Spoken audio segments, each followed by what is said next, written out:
Assalamu alaikum and welcome to my channel MD Cutting with Aisha. This is the second part of my video about improvement exams. If you haven't seen the first part, I would suggest go and view it first before starting this video, and I will leave the link in the description. And this video is going to cover the art subjects preparation as well as the tips I used to follow while studying myself. And let's get on with the video. अब अगर बात की जाए art subjects की preparation की, तो उसमें हमारे पास सबसे पहले आ जाता है इंग्लिश। इंग्लिश के अंदर हमारे पास 3 पोर्शंस में हम पूरे पेपर को डिवाइड कर सकते हैं। एक हमारे पास ग्रामर आ गई, एक हमारे पास कॉम्प्रहेंशन आ गई जिसमें आपकी बुक होती है, उसके अंदर पोम्स वगैरह आपकी जो है, और उसके अलावा जो आपके चैप्टर्स हैं और आपका नॉवल होता है वो, एंड लास्टली हमारे पास आ जाता है सब्जेक्टिव पोर्शन, वही नॉवेल्स आपके, उसमें क्रिएटिव राइटिंग वगैरह कवर होती है। अच्छा, पहली बात अगर हम कवर करते हैं ग्रामर को, ग्रामर आपकी ऑब्जेक्टिव में भी होती है और सब्जेक्टिव पोर्शन में भी थोड़ी-सी होती है। सो उसके लिए आपने क्या करना है, पहली बात तो आपको रूल्स अच्छे से समझे होने चाहिए कि उनको अप्लाई कैसे करना है, उनको यूज़ कहाँ-कहाँ करना है और कैसे अप्लाई होते हैं वो हर क्वेश्चन में। दूसरी बात, आपको ये आइडिया होना चाहिए कि आपने ना सिर्फ उन ग्रामर रूल्स को याद कर लेना है बल्कि उनको प्रैक्टिस करें, ठीक है? आपको रूल्स अप्लाई करने ही तब आते हैं जब आप उनकी प्रैक्टिस करते हैं।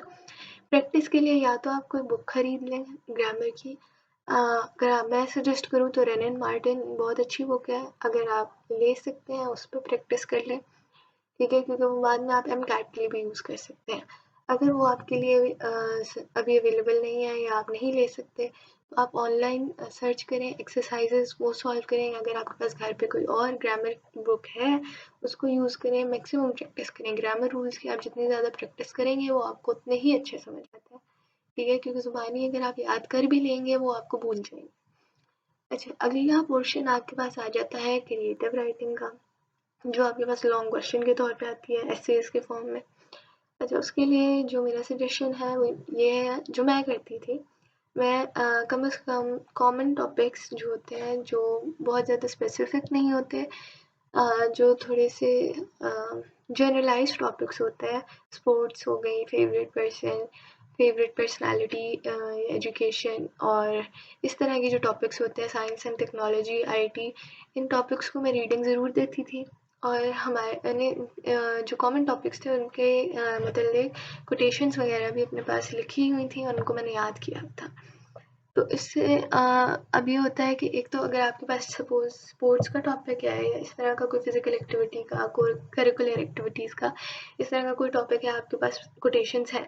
कोटेशंस एक तो जनरलाइज़्ड होनी चाहिए, बहुत स्पेसिफिक नहीं होनी चाहिए, ताकि वो अगर उसी से मिलते-जुलते टॉपिक्स आएँ, आप इधर से उठा के उधर रख दें कोटेशंस, आपके पास मार्जिन बहुत ज़्यादा आ जाता है। अगर आप जनरलाइज़्ड टॉपिक सेलेक्ट करेंगे, उसमें आपके पास लिखने को बहुत कुछ होगा, ठीक है? अगर तीसरी चीज़ ये है कि आप अपना एसे रीड करके जाएँ।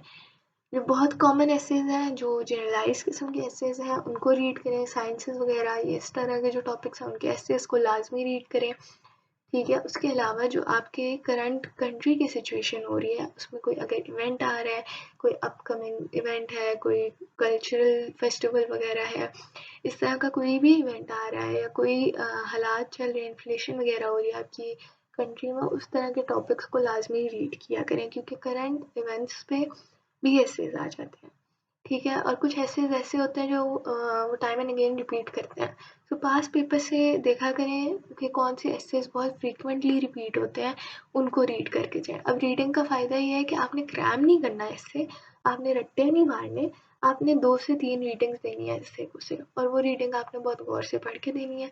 उसका फ़ायदा ये होगा, आपको वो एसे ज़रूरी नहीं है कि आपको एज़ इट इज़ याद रहे, लेकिन आपके माइंड में एक अंडरस्टैंडिंग डेवलप हो जाएगी कि आप इस टॉपिक के मतलब क्या-क्या लिख सकते हैं। यकीनन आपके पास और पॉइंट्स होंगे जो आप खुद से उसमें लिख सकते हैं, लेकिन जब आप एक दफ़ा रीडिंग दे के गए होंगे, आप उधर ब्लैंक नहीं होते। आप कभी भी पेपर में बैठे हुए अचानक से आपका माइंड ब्लैंक नहीं होता, क्योंकि ज़ाहिर है आप प्रेशर में होते हो। आप अगर नहीं पढ़ के गए, आपको बिल्कुल कोई आइडिया नहीं, कभी-कभी आप ब्लैंक हो जाते हैं। That is the worst situation to be in, क्योंकि आप एक तो प्रेशराइज़्ड हैं, आपका टाइम कम होता है। उसमें अगर आपका माइंड बिल्कुल ब्लैंक चला जाए, आपको कोई समझ ना आए कि मैं क्या लिखूँ, तो वो बहुत एक बुरी सिचुएशन हो जाती है, और उसको प्रिवेंट करने के लिए ही आप शुरू से जो है तैयारी करें। क्या रही मुराद कि आप एसेस रीड करके जाएँ, आपको कोटेशंस आती हों, आपको जनरलाइज़्ड टॉपिक के ऊपर इन्फॉर्मेशन हो, ठीक है? आईटी वगैरह इस तरह के टॉपिक्स पे आपको इन्फॉर्मेशन होनी चाहिए, सीपैक हो गया, इन तरह के टॉपिक्स पे आपको पता होना चाहिए डिटेल्स, आपको फैक्ट्स एंड फिगर्स पता होना चाहिए। और अगर एक स्पेसिफिक टॉपिक है, कोई हिस्ट्री रिलेटेड टॉपिक है, ठीक है, कोई इवेंट हुआ पास्ट में उसके ऊपर टॉपिक है, तो आपको प्रॉपर अगर फैक्ट्स एंड फिगर्स पता है तो उस टॉपिक को ऑप्ट करें, वरना जनरलाइज्ड टॉपिक को ज़्यादा तरजीह दें क्योंकि उस पर आपके पास लिखने के लिए बहुत कुछ होगा। अच्छा, कॉम्प्रिहेंशन पैसेज होता है आपका और नॉवल के क्वेश्चन आंसर्स आपके पास आते हैं।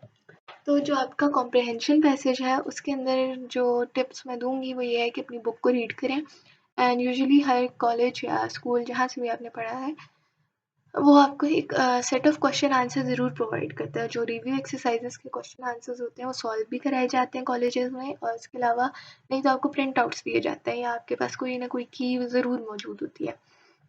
अब ऑल्दो पेपर पैटर्न चेंज हो चुका है और कॉम्प्रिहेंशन पैसेज दिया जाता है और उसी में से क्वेश्चंस पूछे जाते हैं, लेकिन स्टिल मैं ये रिकमेंड करूँगी कि आप अपने क्वेश्चन आंसर जो आपके टीचर्स ने कराए होंगे उनको रीड करके जाएँ, उनको याद करके जाएँ। याद बेशक बहुत ज़्यादा रट्टे ना मारें, लेकिन उनका एक आपको आइडिया होना चाहिए कि उसमें क्या कहा गया और किस तरह से क्वेश्चन को आपने टैकल करना है, क्योंकि सेम क्वेश्चन बेशक नहीं आएगा, लेकिन उससे मिलता जुलता भी क्वेश्चन अगर आ गया तो आपको उसको सॉल्व करना आएगा, आपको उसको टैकल करना आता होगा, आपके पास वर्ड बैंक होगा ताकि आप उसको आराम से सॉल्व कर सकें। फिर एक और बात मैं ये कहूँगी कि कॉम्प्रिहेंशन को अटेम्प्ट करते हुए एज इट इज़ पैसेज में से उठा के आंसर्स ना लिखें, क्योंकि बहुत गंदा इंप्रेशन देगा कि स्टूडेंट को लाइक इसने बस पैसेज को रीड किया उसमें से इंटरप्रेट कर लिया, इसने खुद से कभी नहीं चैप्टर पढ़ा। आपने एक तो चैप्टर्स रीड करके जाना है, अपनी बुक को थॉरली रीड करके जाना है, पोम्स हो गई, चैप्टर्स हो गए, नॉवल हो गया, हर चीज़, ठीक है। दूसरी बात, नॉवल के क्वेश्चन आंसर तो लाजमी आपने याद करके जाना है, उसको आपने ऐसे नहीं छोड़ना कि मुझे नॉवल आता है, ठीक है आपको आता है, लेकिन आपने नॉवल के क्वेश्चन आंसर ज़रूर याद करके जाना है, क्योंकि वो लॉन्ग क्वेश्चन के तौर पे आते हैं, उनके मार्क्स बहुत ज़्यादा होते हैं, उसको ज़रूर आपने याद करके जाना है ताकि आप बेशक उधर जाके अपनी वर्डिंग में लिखें, लेकिन जब आपको एक आइडिया होगा कि मैंने इसमें क्या लिखना है तो आप अपने पाथ से इधर उधर नहीं जाएंगे, आप गलत आंसर नहीं लिखेंगे, उसके चांसेस कम हो जाएंगे। अच्छा, फिर बात की जाए पोएम के क्वेश्चन आंसर्स की, देन अगेन आपको आइडिया पता होना चाहिए, सेंट्रल आइडिया आपको समराइज करना आना चाहिए, आपको पोइट के नाम पता होने चाहिए, एंड अगेन आपको ये अंडरस्टैंडिंग होनी चाहिए कि वो पोम है किस बारे में, और उसके लिए आपको अपनी बुक को कंसल्ट करना होगा। एंड ये नहीं कहने का मकसद हर चीज़ को कम से कम रीडिंग दे के जाएँ, आपने ब्लैंकली उठ के पेपर में नहीं चले जाना तो मुझे समझ आ गई है, ठीक है। नॉवल के क्वेश्चन आंसर्स याद करने हैं, कॉम्प्रिहेंशन के लिए रीड करके जाएँ अपने क्वेश्चन आंसर्स को भी, अपनी बुक को भी। अच्छा, आपको एक टाइटल देना होता है पैसेज को, जो कॉम्प्रिहेंशन पैसेज है उसको पढ़ के, तो टाइटल को प्रिसाइज रखें, बहुत लंबा सेंटेंस ना रखें, फ्रेज रखें उसको, ठीक है। एक छोटी फ्रेज होनी चाहिए और एक ऐसी फ्रेज हो जो पूरे पैराग्राफ को डिफाइन कर सके। यूजुअली फ्रेज आपको पैराग्राफ के अंदर से ही मिल सकती है, एंड वो टॉपिक से अलग नहीं होनी चाहिए, वो चैप्टर का नाम भी नहीं होगा। अगर आपको उन्होंने पैराग्राफ दिया, आपने चैप्टर का नाम, उसका टाइटल नहीं लिख देना, आप उसी पैराग्राफ से मुतल्लिक कोई इन्फॉर्मेशन लेके उससे टाइटल बना लेना है। And that's all for this subject. अब अगर बात करें उर्दू की तैयारी की, तो उर्दू के पेपर में सबसे पहली और मोस्ट ऑब्वियस बात उसकी पेपर की लेंथ है और उसमें टाइम मैनेजमेंट है। आपकी राइटिंग स्पीड बहुत अच्छी होनी चाहिए और आपकी राइटिंग भी बहुत अच्छी होनी चाहिए उर्दू के पेपर के लिए, क्योंकि दोनों के बगैर आप अपना उर्दू का पेपर अटैम्प्ट नहीं कर सकते। दूसरी बात, स्टार्ट लें अगर उसके रिटन जो पोर्शन है ऑफ पेपर, तशरीह से बात की जाए तो तशरीह आपने नज़म की भी करनी है, तशरीह आपने गज़ल की भी करनी है, and the most important thing is कि उसमें से दोनों में से क्वेश्चन आंसर्स भी आने हैं। ऑल्दो अब वो आपको एक मिसरा या बंद आपको दे देते हैं जिसमें से वो क्वेश्चन आंसर्स करते हैं, लेकिन जब तक आपको उस नज़म या गज़ल का नज़म का आपको एक मरकज़ी ख़याल नहीं पता, आपको ये नहीं पता उस नज़म में क्या लिखा है, किस बारे में बात हो रही है, आप उस क्वेश्चन आंसर्स को आंसर्स नहीं कर सकते उस तरह से, आप उसके एफिशिएंट या इफेक्टिव आंसर्स नहीं दे सकते। इसीलिए पहली बात, आपको आइडिया होना चाहिए आपने क्वेश्चन आंसर्स जो आपकी रिव्यू एक्सरसाइजेस में होते हैं उनको लाजमी एटलीस्ट गो थ्रू करें। अगर आप नहीं भी रटना चाह रहे या आप उनको क्रैम नहीं करना चाह रहे, वो भी मसला नहीं है, लेकिन आप उनको एक नज़र ज़रूर फेरें और अच्छे से रीड करके जाएं। वैसे तो बेहतर यह है कि आप याद कर लें, क्योंकि अगर वो सेम क्वेश्चन नहीं भी आएगा तो उससे मिलता जुलता भी आएगा। अगर आपने याद किया होगा तो आप उससे नया जवाब बना लेंगे। आप उन्हीं वर्ड्स को यूज़ करके न्यू आंसर कंस्ट्रक्ट कर सकते हैं। लेकिन अगर आपने क्वेश्चन ही नहीं पढ़ा, आपको समझ ही नहीं आ रही कि उस पोएम में क्या हुआ है या नहीं हुआ, तो आप उसको क्वेश्चन को टैकल नहीं कर सकते। फिर बात की जाए कॉम्प्रिहेंशन की, जैसे कि इंग्लिश में स्टार्ट में आपको चैप्टर्स में से किसी एक में से आपको कॉम्प्रिहेंशन पैसेज मिलता है, वैसे ही उर्दू में मिलता है। तो उसके लिए भी सेम रूल्स अप्लाई होता है। हमने टू द पॉइंट रहना है। आपने सेम डिटो कॉपी टेक्स्ट को नहीं कॉपी पेस्ट ही कर देना अपने आंसर्स के अंदर। आपने अपना आंसर समझ के खुद से अपनी वर्डिंग में लिखना है, लेकिन लिखना वही है जो उस पैराग्राफ के अंदर लिखी हुई है। बातें अपने आप से नहीं लिखनी। बाकी चैप्टर को रेफर नहीं करना आपने, लेकिन सेंट्रल आइडिया के गेट आपने बात करनी ज़रूर है। फिर अगेन आई एम सेइंग कि अपनी राइटिंग स्पीड को और अपनी राइटिंग को ज़रूर मद्देनज़र रखना है, क्योंकि अगर आप उर्दू का पेपर दे रहे हैं, आपकी राइटिंग नहीं अच्छी, वहाँ से आपके मार्क्स जाएंगे। अगर राइटिंग अच्छी है लेकिन आप बहुत स्लो हो, बहुत ज़्यादा बना के लिख रहे हैं और बहुत ही स्लो लिख रहे हैं, तो उर्दू का पेपर तो नहीं होने लगा। अच्छा, अगर बात की जाए एस्से की, तो उर्दू में भी एस्से राइटिंग है और वो भी बहुत इंपॉर्टेंट है। इट हैज़ मेजर मार्क्स, ठीक है। उसके लिए भी आई वुड से कि कुछ टॉपिक्स ऐसे होते हैं जो जनरलाइज्ड किस्म के टॉपिक्स होते हैं, जिनके ऊपर आप लिख भी बहुत ज़्यादा सकते हैं, जैसे एजुकेशन वगैरह के टॉपिक्स होते हैं या सोशल टॉपिक्स होते हैं, जो आपके नहीं कोई स्पेसिफिक टॉपिक्स भी नहीं होते और लाइक आपकी रोज़मर्रा की चीज़ों से रिलेट कर रहे होते हैं। पहली बात तो मैं कहूँगी ऐसे टॉपिक्स की तरफ जाया करें, और क्योंकि आपके पास उनके मतलब कोटेशंस भी होंगी, या आप उनके मतलब शेर याद कर लें, अशार याद करें, ठीक है, उसके मतलब कोटेशंस याद रख लें।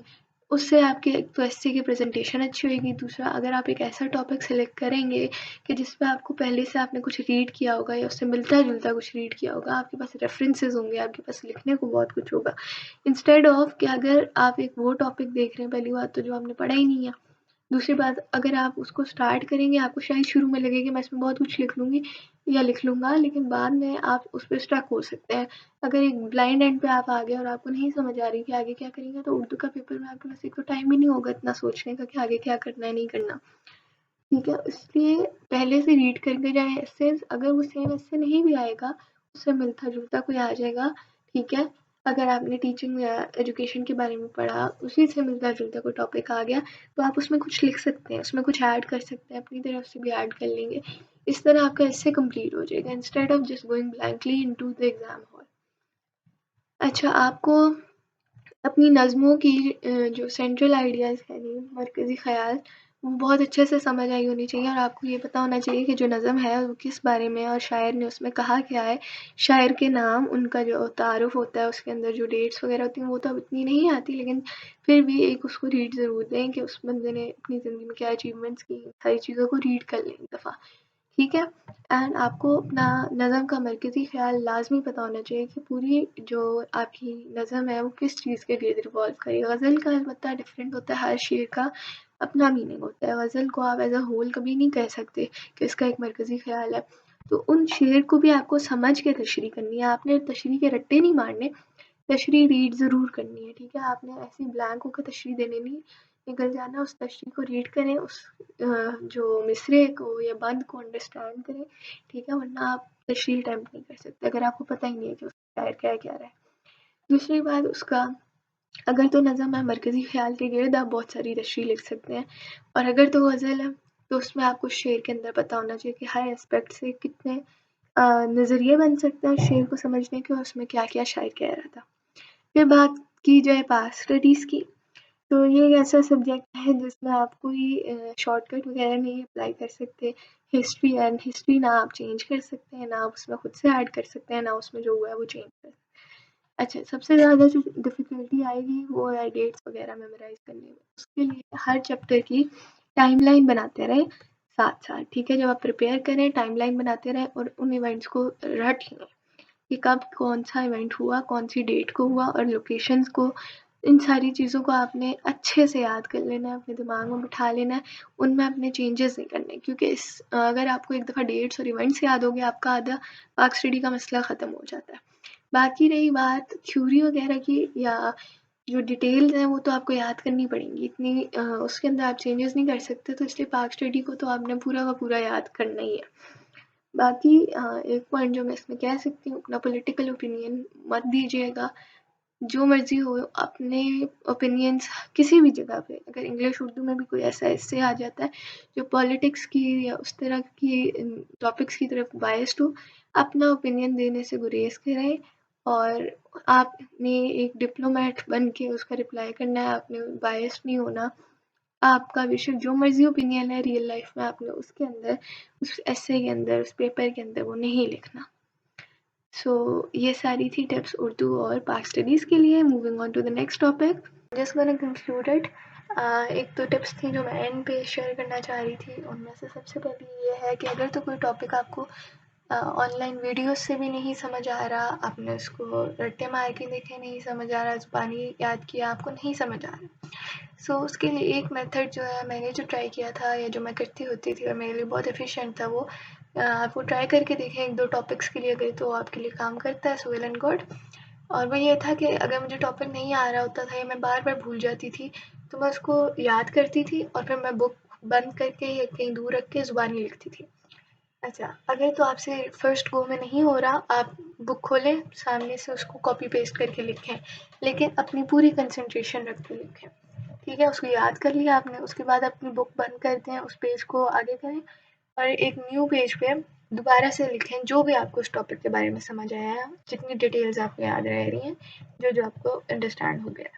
फिर उसको कंपेयर करें, उससे आपको अपनी मिस्टेक्स भी पता चल जाएँगी, उसको आपको पता चल जाएगा कि आप कहाँ लैग कर रहे हैं, कौन-सी चीज़ें आपको भूल रही हैं और फिर जो आपको भूल रहा है, उसके ऊपर कंसंट्रेट करें। उसको दोबारा याद करें, उसको प्रिपेयर करें अच्छे से और उसको एक दफ़ा और लिख लें, पूरे टॉपिक को। इससे I know it's time consuming, लेकिन जितनी अच्छी आपकी प्रिपरेशन इस मेथड से होती है, आपको वो चीज़ नहीं भूलती, ना भूलती भी नहीं है और जब आप लिखते हैं, बहुत सी चीज़ें आपको लिखते-लिखते समझ आने लग जाती हैं। So I would suggest doing that, and अगर आप 1 या 2 सब्जेक्ट की सिर्फ इम्प्रूवमेंट दे रहे हैं, आई वुड सजेस्ट कि सारी तैयारी इसी तरह करें। अगर आप कर सकते हैं, 1 चैप्टर करके देखें, अगर आपको लग रहा है ये आपके लिए इफ़ेक्टिव है और आप टाइम मैनेज भी कर पा रहे हैं, ये ना हो कि आप 2-4 चैप्टर लिख-लिख के कर लें और उसके बाद आपके पास बाकी चैप्टर्स के लिए टाइम ही ना बचे। अगर तो आप कैच अप कर पा रहे हैं, मैनेज कर पा रहे हैं टाइम को, तो इस तरह करें, वरना सिर्फ उन टॉपिक्स के लिए जिनको आप किसी तरह भी टैकल नहीं कर सक रहे, उनके लिए इस प्रोसेस को महदूद कर दें। सेकंड, केमिस्ट्री फिजिक्स में जितने न्यूमेरिकल्स हैं उनको लिख के प्रैक्टिस करें, रिटन प्रैक्टिस करें, ज़ुबानी न्यूमेरिकल्स और फार्मूलाज को याद करके मत रिलाई करें। कॉन्सेप्चुअल क्वेश्चन आंसर ज़रूर देखें, बेशक वो फिजिक्स है या केमिस्ट्री है। एंड बायोलॉजी के लिए मैं एक टिप ज़रूर देना चाहूँगी, जो कि ये है कि आप निमोनिक्स बनाएं। ठीक है, निमोनिक्स ज़रूर बनाएं, they help a lot, even chemistry के लिए भी। उसके अलावा आप एक तो ये निमोनिक्स वाला काम कर लें, दूसरी बायोलॉजी के लिए आप एनिमेशन वीडियोस देखा करें। ठीक है, जब जो प्रोसेसेस हो रहे होते हैं ह्यूमन बॉडी की, उसकी बहुत अच्छी एनिमेशन अवेलेबल होती हैं इंटरनेट पे, उनको देखा करें। उससे जितनी अच्छी अंडरस्टैंडिंग आपकी बिल्डअप होती है और वो आपको चीज़ें भूल भी गए ना, अगर आपको पैराग्राफ रिटन भूल गया, आपको थ्योरी भूल गई, आपको वो एनिमेशन याद होती है और उस जो है विजुअल बेसिस पे भी ना आप अपने पेपर में अपनी वर्डिंग में बहुत अच्छा अटेम्प्ट कर सकते हैं। सो ये कुछ जनरलाइज्ड टिप थी जो मैं ऐड करना चाह रही थी एंड पे, and that's all for this video.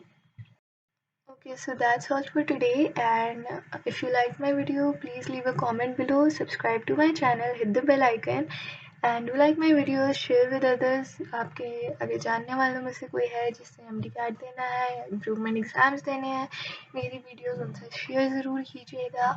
And अगर आपको कोई मेरी टिप या हैक उस तरह से इफ़ेक्टिव नहीं लगता अपने लिए, उसको मत यूज़ कीजिएगा। बट अगर आप करेंगे एंड अगर आपको बेनिफिट देता है, that would make me very happy, and that's all for today. अल्लाह हाफ़िज़।